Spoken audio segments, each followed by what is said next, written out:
হিন্দু ভারত, জৈন ভারত, বৌদ্ধ ভারত, খ্রিস্টান ভারত, এতগুলো ভারতের মাঝে দাঁড়িয়ে আমি ফিরোজা একটি ভারতীয় মেয়ে। আপনারা বলতে পারেন আমি কী দোষ করেছি? পৃথিবীর যে কোনো দেশের যে কোনো একটি মেয়ের মতো আমি একজনকে ভালোবেসেছিলাম। প্রথম যেদিন ওর চোখে চোখ পড়েছিল আমার, আমি জানতাম না ও কে।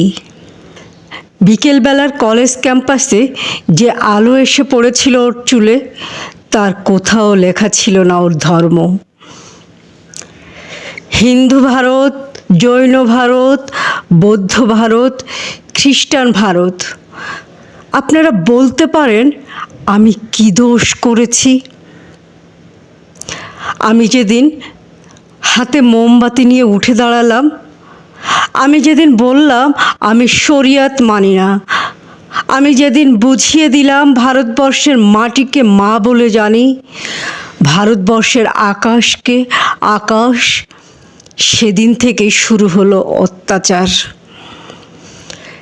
হিন্দু ভারত, জৈন ভারত, বৌদ্ধ ভারত, খ্রিস্টান ভারত, আপনারা বলতে পারেন আমি কী দোষ করেছি? ছেলেটা তো আপনাদের, সে কি দোষ করলো? আমাকে ভালোবাসাই তার দোষ? ছেলেটার বাড়িতে আপনারা ঢিল ছুঁড়লেন, পার্সেল করে ছেঁড়া চটি পাঠালেন, ওকে হাতে মেরে ভাতে মেরে বাড়ির দেওয়ালে বড় বড় করে লিখে দিলেন এসব চলবে না। লজ্জা করে না আপনাদের?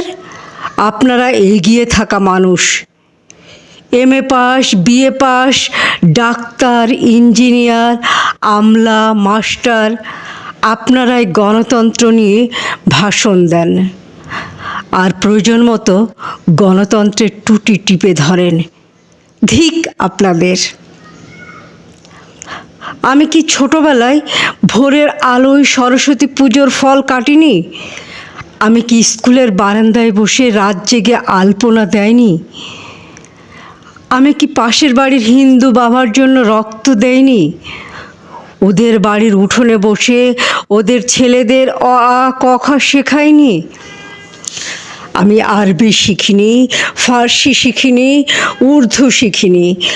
বাংলায় আমার ভাষা, এই ভাষায় আমার ভাত, আমার রুটি, আমার চোখের কাজল, আমার পায়ের ঘুঙুর।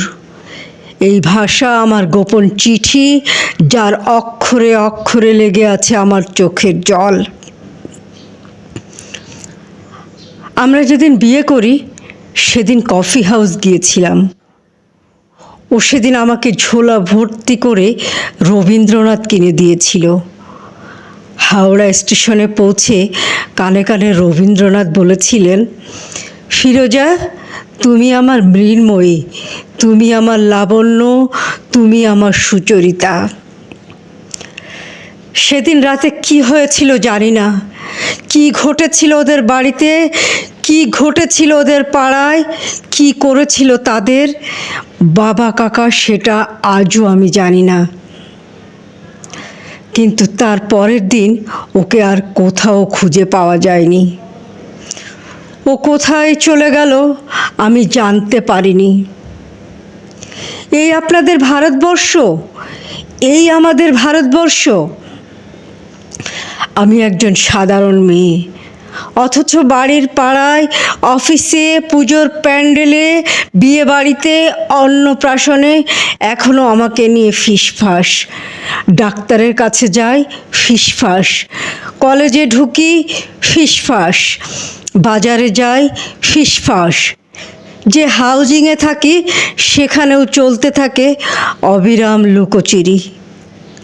ওটা লুকোচুরি নয়, ওটা ফিসফাসও নয়, ওটা আপনাদের গভীরে লুকিয়ে থাকা একটা সুপ্ত গুজরাট। যদি আপনাদের হৃদয় বড় না করেন, আকাশের দিকে আপনারা যদি না তাকান, এই পোড়া দেশে আরও আরও আরও অনেকগুলো পোড়া গুজরাট তৈরি হবে।